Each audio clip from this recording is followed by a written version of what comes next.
Welcome to Dragon Ball Speak, a show where we summarize and review every episode of Dragon Ball Z, 3 episodes at a time, and we rate them each on a scale of 1 to 7 stars. We're available on Spotify, YouTube, and iTunes, and we upload every Monday. I'm one of your hosts, Brandon. And I'm Wesley. Caught you in the middle of the yawn. Classic. And this is Dragon Ball Speak, episode 24.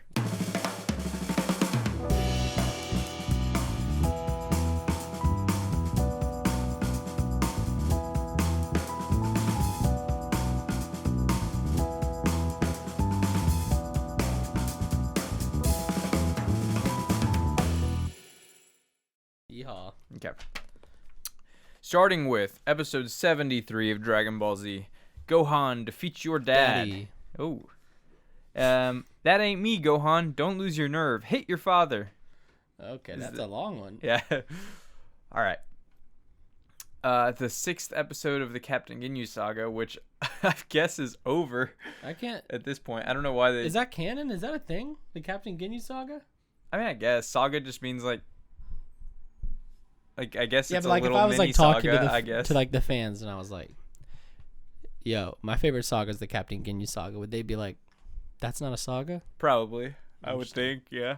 It's also interesting that the title translates to ain't. I would not have thought that's because Japanese has a word, or Japan has a word for like ain't. Goku says it a lot, and it's actually really cool. It adds to his characterization because he's redneck. Yeah, I was about to say that's like a. So he says ain't a lot. He says like he always drops like the last letter off of words. Yeah. So instead of like I'm getting excited, it's like I'm getting excited because he's a hick. Basically. I'm really feeling it. Yeah, that. No, it actually adds a lot to his character if you watch the sub in that regard, because that doesn't really come over to the English dub. That's one aspect of his character. Interesting. Yep. All right, so we start off. Captain Ginyu finishes his power up all the way up to 23,000 power level. Oh my god. Which Goku was 120,000 and climbing in the previous episode. Yeah. Right? He got to 180,000 actually, I think. Did he? Nah. Yeah. Yeah. Over 180,000 and still being merciful was one of my notes. Okay, still. Yeah. Get your facts straight. Oh no. Oh no. You killed Vegeta and Frieza. Whoa. That easy, huh? Oh, yep. We've been building towards this and all it took was a hand. Yeah. Okay, so it's explained to him that and he's getting weaker, Jace told him. Yeah. So it's explained to him that since his body and his soul and his mind are not connected. His cha's not right. Yeah. Is that what it is? His chakra. Yeah. Or whatever that stuff is. Yeah, he can't basically he can't like properly utilize the body because he's not used to it. Mm-hmm. My dog is crying because he's sad. He'll be Mickey, right. it's okay. He'll be right. And at that point, Gohan and Krillin basically realize Goku tells them like, "Hey, you need to fight him. Like it's not me." And Gohan's like a little bit kind of being a wimp about it. That's my daddy. Yeah, that was pretty good just now. That was pretty good. Nice. Yeah, but so he's kind of struggling. Like he doesn't want his dad, but then he does anyway. Yeah. He gets over it. And we get this like I thought it was really good little. It's not like the most spectacular fight ever, but Gohan and Krillin versus Ginyu I thought was cool. Yeah, they were reusing a few shots. They reused a few, yeah. Specifically the double punch to his. Yeah, and the double kick. Yeah, I was like, all right. But yeah, we get like this flurry and they're in midair, and they actually get like a few really cool combo moves where they both punch him, they both kick him. I thought the animation, besides like them reusing stuff, obviously, was actually like really crisp, and I thought it was really satisfying. Some of it. Yeah, they did get a little bit egregious with the using the same shots over and over again. That's where some of those stereotypes come from too. It's just like the Dragon Ball Z, like the power ups and using the same moves, or I know what you're talking about. Just like the exchanging the things Dragon Ball Z is known for. Yeah, exactly. Non-fans. Meanwhile, we cut to Vegeta and Jace. Vegeta comes up behind Jace and he calls him. Did you hear what he called him? Mm-mm. Snow White. I heard white, but I wasn't. I just assumed that guy was hair. But Snow White's pretty funny. Yeah, it's weird, but whatever. I guess that's true. That is weird. Like they wouldn't have. Maybe Vegeta Disney has seen Snow White, or the dude's original. Vegeta's a big Disney fan. He might. Yeah, I could see that actually. He probably really likes Elsa's feet. So he calls him Snow White, and he basically intimidates him into them fighting. And they start exchanging blows. Jace actually gets a pretty good punch to Vegeta's face, which was cool. Vegeta gets horny. He's ready to fight. He's like, ooh. Yeah, he loves it. I did not know you were that strong. Let's party. And he also called himself a Super Saiyan. Yeah, and you can definitely tell he's like trying to just make it happen. He's like, he wants to believe it so badly that he's just saying Jace is like, what? And then it might be this episode or later, but somebody like says you're not a Super Saiyan, and Vegeta's like, Ginyu. Yes, I am. It was this one, yeah. Ginyu says he was, or he says he wasn't. I like it. I respect the hustle. Yeah, if you fake it till you make it. Yeah, you know what I mean. He's not gonna let Goku do it. No. But then he also in the same episode calls Goku a Super Saiyan again as well. Yeah, but Vegeta's of the belief that there would only really be one.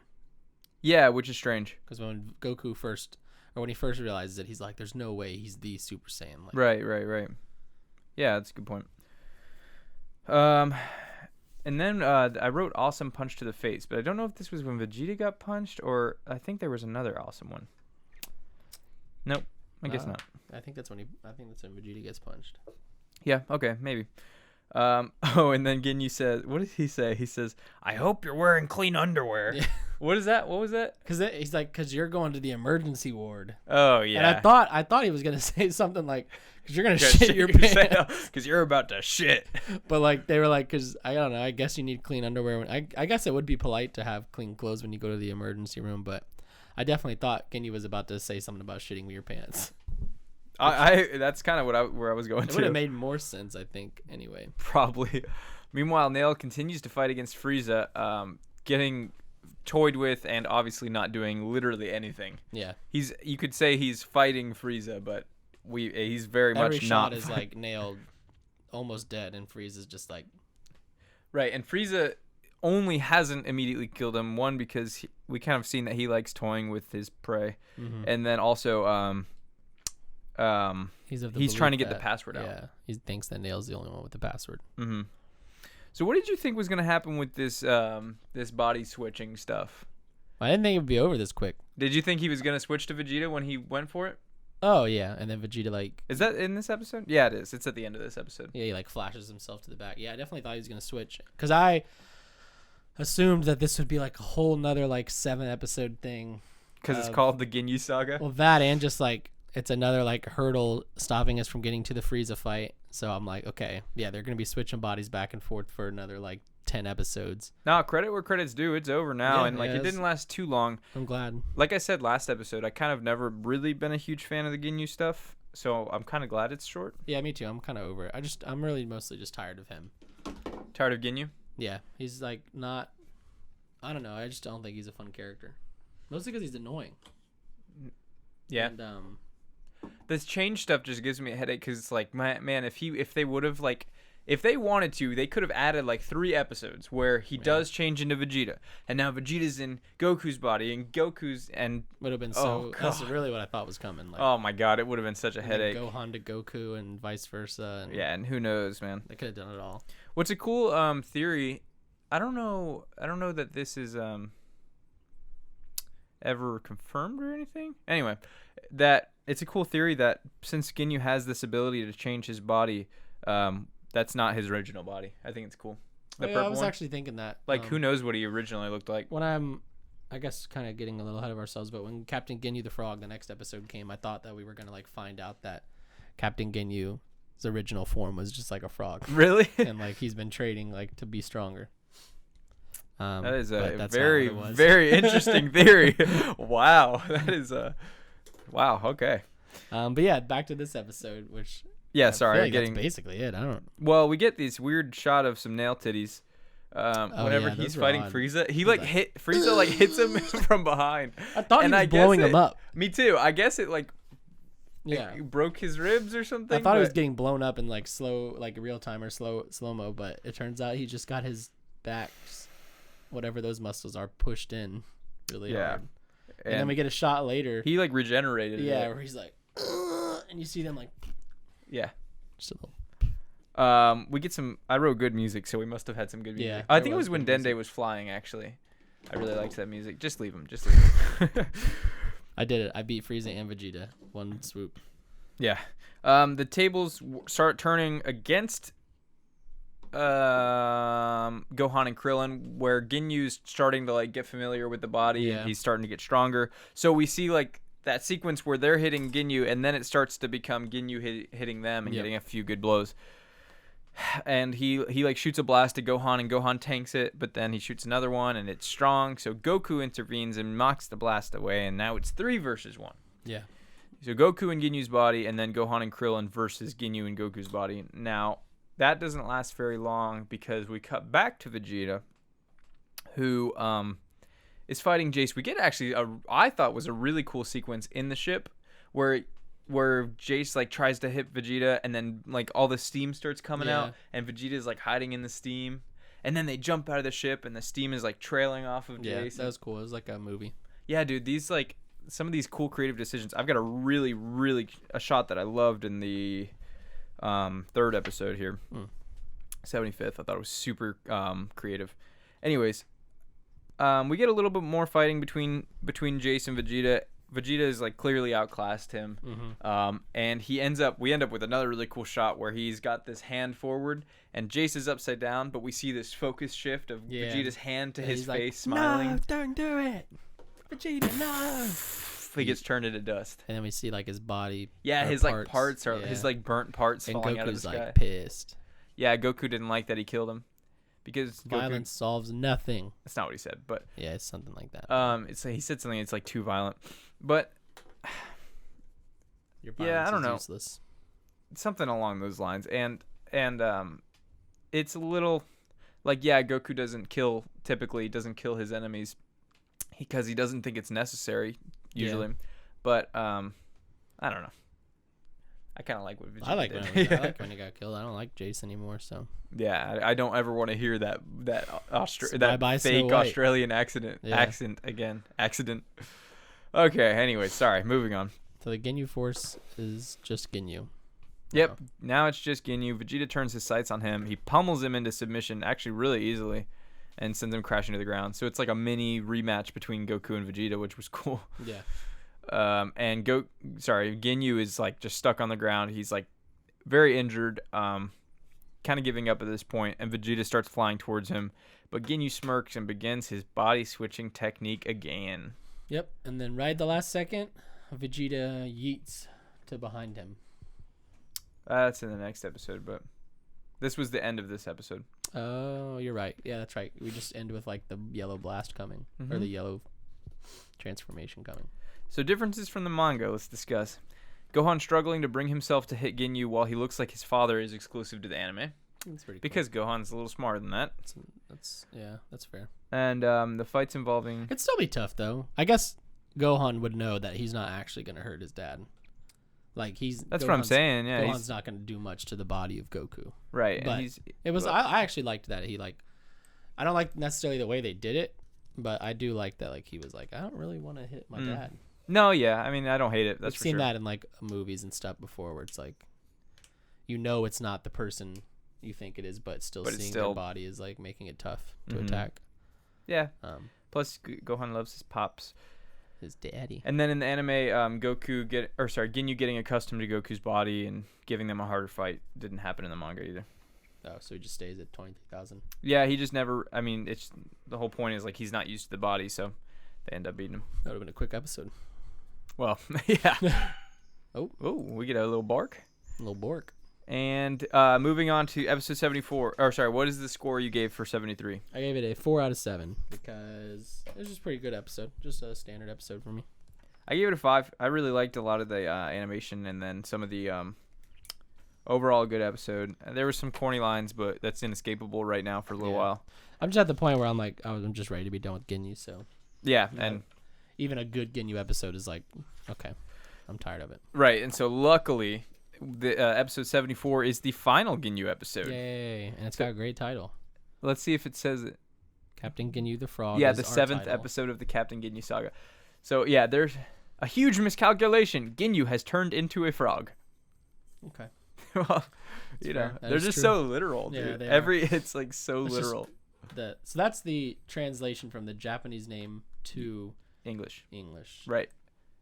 Exactly. I wonder if that's a direct translation or like they're taking into account the context, because that is a very literal translation. I think Japanese is just a really literal language. I don't know. I like it. Straight to the point. Yeah. Okay, so sorry. Moving on to episode 74, Captain Ginyu the Frog. So we know now that you thought you had I thought you would see this and be like, oh, he's gonna get turned into a frog. No, I mean during the previous episode I started to think what we talked about earlier. We're like Ginyu's. We're not seeing him. He's like a traveling spirit, basically, or traveling mind that goes from body to body whenever he needs it.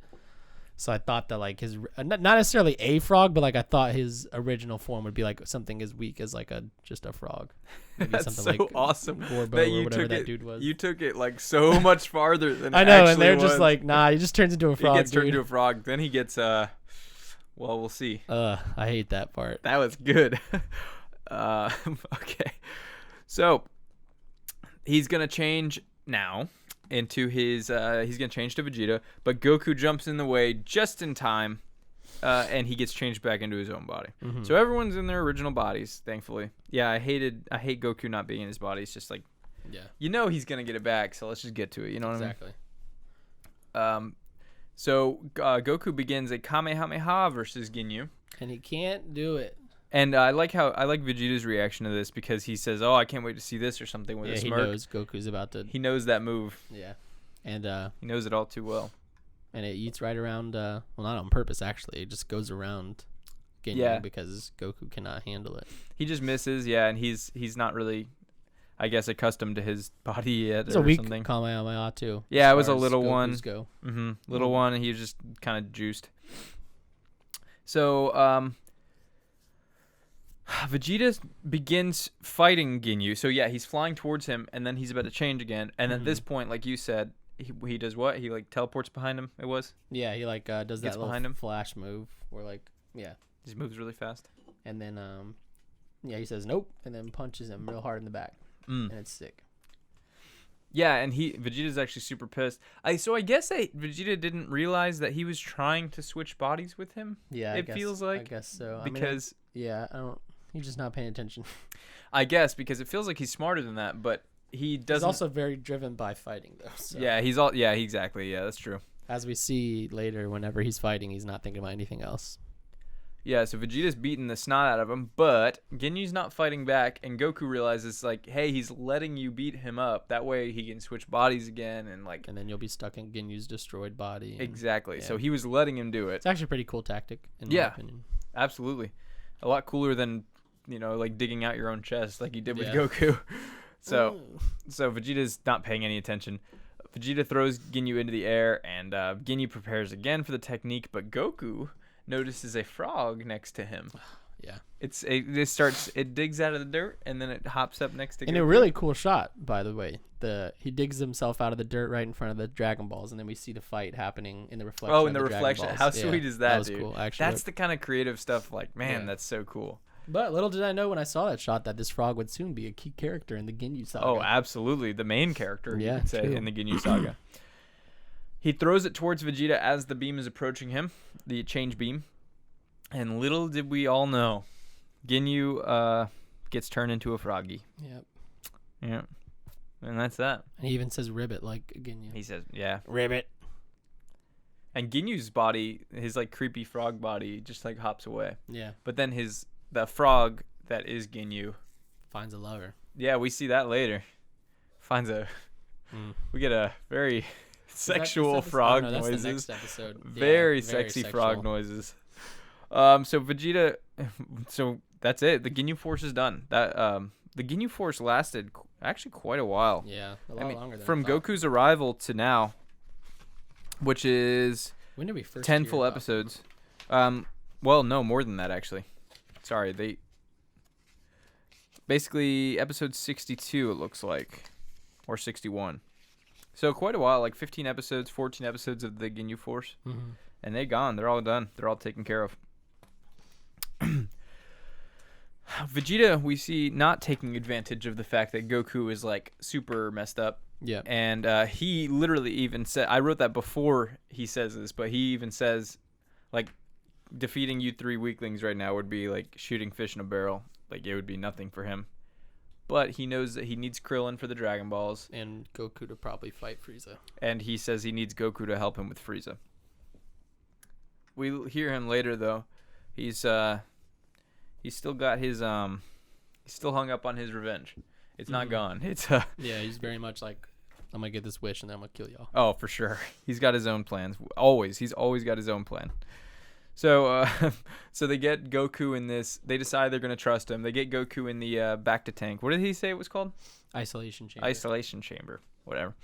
And then Krillin gets a very cool line after they explained the isolation chamber, which is we gotta talk about this real quick. So it infuses Goku with Super Saiyan DNA or Saiyan DNA to give him energy or to recharge him.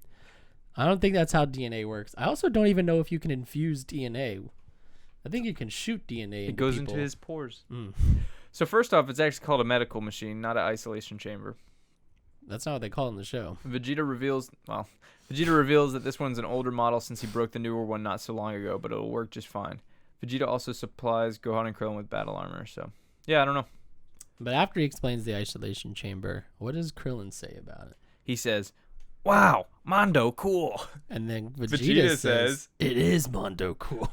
Yes, Mondo cool. Until you realize it's dude, bad. Yeah. Really. We don't even say Mondo cool like here on Earth. So where are they getting that? I think it's like a surfer thing. I hated it. Or something. Yeah. Yes, Mondo cool. Oh man. But yeah, so he God, dude, that killed me. We cut back to Frieza and Nail. It's more of him fight, like trying Nail's to fight. Like dripping blood, and he gets like some punches and chops and stuff, but it literally does nothing. There's no like movement, there's no anything. It just hit. It's like if I chopped this table, it's just nothing. Yeah. And then yeah, I really like Gohan and Krillin getting this new look with the armor. Yeah, that was sick. I love it, dude. Yeah, so Vegeta supplies them with some Saiyan armor. It's like the older ones or whatever because they have the shoulder pads, but they put it on and they look really cool. I actually really like them wearing that armor. Me too. It's sweet. It is cool. It's really cool. I love anytime actually a character gets like some sort of outfit change. I think it's cool. And then last but not least, Dende will soon arrive. Oh yeah. And this is the point where I remember Dende was doing something. Yeah. Yep. So Krillin decides to visit Guru to get this Namekian password so they can summon the dragon in case Frieza arrives before Goku heals. Which right now, not looking too good.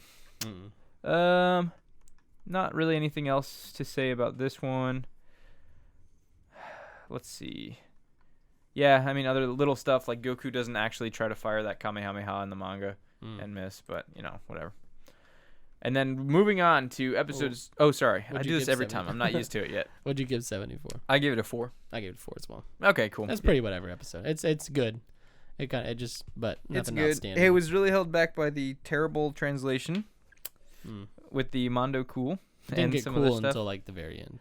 Yeah, and then I probably would have given it a 3 out of 7 if it wasn't for the armor. Yeah, I love them getting the armor. Frieza, I mean, we get more. I mean, the Frieza stuff's not really any different than it was the past few episodes of him messing with Nail. And I'm glad Ginyu's over, but yeah, him turning into a frog and stuff isn't anything to write home about necessarily. I hate that he's still alive because now he could technically come back somehow. Vegeta, of all people, decides to spare him too. Yeah, he doesn't want to mess up his clean boots. Which yeah, I respect that. He wants to stay clean. Fashion, baby. He's not trying to get guts on his toad guts. That's what he says. Yeah. I'd rather not get toad guts on my boot. So, password is Porunga. Tell me. All right. So we get this. Okay. Did you think that meant anything? No, I just thought the password. I literally thought they were gonna have to be like Porunga. Yeah. That's why password was never like the right word for this. Yeah. It's more of like a ritual. All right. I want you to lead this episode. I want to hear it because this one we get a lot of stuff. I feel like. Well, okay. Let's start it out. So we get Gohan. He's waiting for Krillin. He's sitting on the Dragon Balls. And is this now when Vegeta decides to go take his nap? Yes. Right, so Vegeta's still... Oh, yeah, he's by Goku, and he still hates him. He still wants revenge, but he knows he needs him right now. And if you think about it, I don't think he's really rested this whole time. No. He did heal in that chamber. I guess you could count that. Chilled whenever he was watching Goku fight when he first arrived. Right, but I mean like rest, like sleep almost. Yeah. Like just rest in general. No. So when he was getting healed in the chamber, and now he just needs a nap. Yeah, we get this Super Gohan thing where he thinks he looks really cool in this armor, and he thinks that he can take on Frieza, and then like fighting on the water, and that's really cool. He's shadow boxing. Yeah. We cut back to Nail. Did you notice in this scene that for a second Frieza had purple underwear, and then it went back to black? No, I didn't notice that. It's supposed to be black, but yeah, they colored it wrong. Interesting. I noticed. Dang, I wish I noticed that. Yeah. And then Nail surprise blasts him, and it literally does nothing. And it's cool because you see this like wake around Frieza where his patch of grass is like untouched, but all the other grass is like destroyed. And all right, so this is where the ball really starts rolling.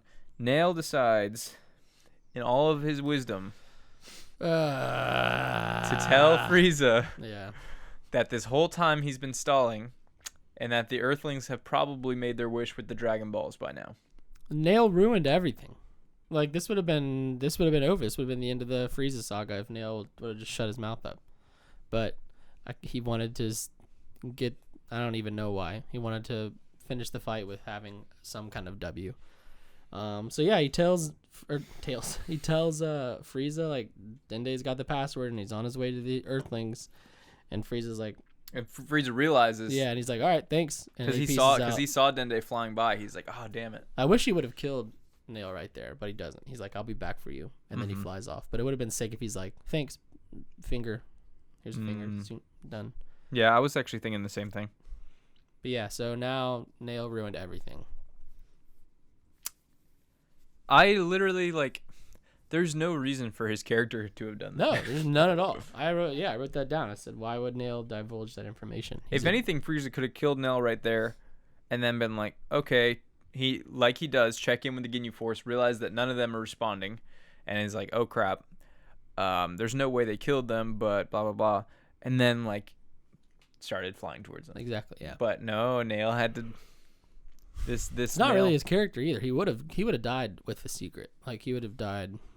The Nail we've seen, at least, the one that's like. Plus, why is he so confident that now they've made their wish already? Right? Yeah, How would he have any idea? Idiot, dummy, stupid Nail. Yeah, really terrible. So Frieza starts raging out, says, "I'll be back for you," and he starts flying really fast towards. Yeah, he's them. like breaking boulders and shit. Oh yeah, breaking boulders. He's got this huge wake behind him with the water, where it's so deep you can see the ground below the water. And I noticed a shot where he's flying. I don't know if this is on purpose, but when he flies over, they had him flying over when he's just flying over land. Like his wake was like brown, like dirt colored, and then he was like flying over green. So I don't know if like that was just something like dust, cool or something, but yeah, it looked cool that like he's going that fast that the green is gone. Yeah, that's so cool. Yeah, he's we're at the point now where there are very, very few characters remaining on this planet. Thank God. Yeah, which we thought before, but now for real. Give me what I want. So think about it. We have Goku, Vegeta, Krillin, Gohan, Frieza, of course. Guru's alive. Dende. Nail's alive. Dende's alive. Bulma. Bulma's somewhere. I don't even remember what she's doing, to be honest. She's just BSing. I don't know. Where was she last at? When they saved her from the dinosaurs. Oh yeah, that's right. They took the radar. Okay, so anyways, we get now Ginyu's trying to steal a Dragon Ball as a frog. This part was really stupid. And Gohan finds him and he's like, "What the heck?" And then Ginyu starts hopping away. But then disgusting. We get a very pink sexy frog that has lipstick on. Notices Ginyu. Give me your best sexy frog ribbit. She goes, "Ribbit." Ribbit. Like she's trying to like she's moaning a little bit. She's already there. She's ready. Like she's at the climax. Ribbit. And now she just needs some Ginyu frog. You know where I'm going with the this. The 1-2 punch. Yeah. And so this sexy frog starts chasing Ginyu away. Cool. And as far as we know, that is the last we will ever see of Ginyu. Oh no, we do get a shot of him at the end of the episode. At the end with stupid kissy lips lips he has a kiss cheeks. On his cheek. So this is where we got this really cool shot that I actually really liked. It's So Krillin and Dende find each other after Dende like finds Birder's body and Guldo's body and is like, what the heck happened here? They finally find each other and they're like, yay! And then they start flying together and talking about their plan. Sorry about the dogs. And the shot you liked? Yes, sorry, I got lost. So and then the shot that I liked was when they were flying back towards the Dragon Balls. It was really cool. They were having a conversation where they were talking about like what the password is, and he's like it's a Namekian. Down. Well, it's a reflection of them on the water flying. I was wondering why they're like angled down. Yeah, it was the reflection of them on the water while they were talking, and it looked really cool, and it's just super creative. And they're both going the same speed that like it seemed like time around them, or not time, but like it didn't look like they were moving because they were going, I don't know if that makes sense, but it was cool. You're right. Okay. I don't know exactly what you're trying to say there, but I don't either, I don't think. Okay. I should have taken more notes. Okay. Nah, watch the show, man. Whatever. That's why I pulled this up, worst case, I guess. True. Okay, so let's see, where are we at? And then meet up. So they return to Gohan, and Vegeta's napping inside the ship, and Krillin's like, oh crap. Yeah. This is perfect. Perfect opportunity, because Vegeta's sleeping. They have the Dragon Balls. They have the password. Goku's healing. Frieza's not there. So he's like, wow, we can make this wish. But then he's like, what if we move the Dragon Balls 300 yards away, which will take us an additional 2-3 minutes, and then make the wish? Because if Vegeta wakes up, he definitely can't get to the Dragon Balls 200 yards away. It would take him too long. I was like, just make the damn wish right there. Like, if he's gonna wake up for the dragon, then like, there's nowhere you can hide. Right. The dragon's giant. He knows where to go. Very giant, actually. But sure enough, it doesn't even wake up Vegeta, which is surprising to me. But carry on. Yeah, he's tired. They do a little Mission Impossible sequence. Mission Impossible. We see Goku looking through the window, and then they grab the Dragon Balls all sneakily, and they fly away. Gohan looking through the window? Gohan, yeah, not Goku. Yeah, to make sure Vegeta's still sleeping. Yeah, and they fly away with the Dragon Balls. Sneaky. And then, they got the Dragon Balls. They summon. Dende summons the dragon, and he thick. Yeah, I thought it was Shenron at first, and I was like, what the? Yeah, he looks different. My boy's been working out. It's Porunga. That's why the password is Porunga. Yeah, that's pretty interesting. You get it? Yeah, I didn't think it would be not Shenron. Yeah, I mean, it makes sense. Different balls and stuff. I'm still not sure of the ball mechanics I'm learning, which I guess is the point. But, what do you mean? Like, I've always thought Shenron was the Wishmaker God guy, attached to any of the balls. Like, all the balls are like part of his energy. So now I'm seeing the balls more, especially with what we learn soon. I'm seeing the balls more as like an individual set of balls is like a genie lamp out in the world.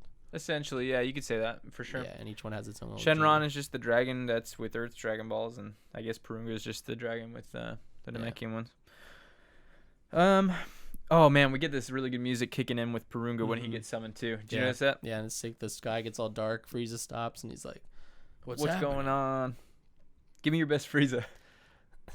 Why is this guy? That's good. That was actually not bad. All right, so it shows the King Kai gang real quick.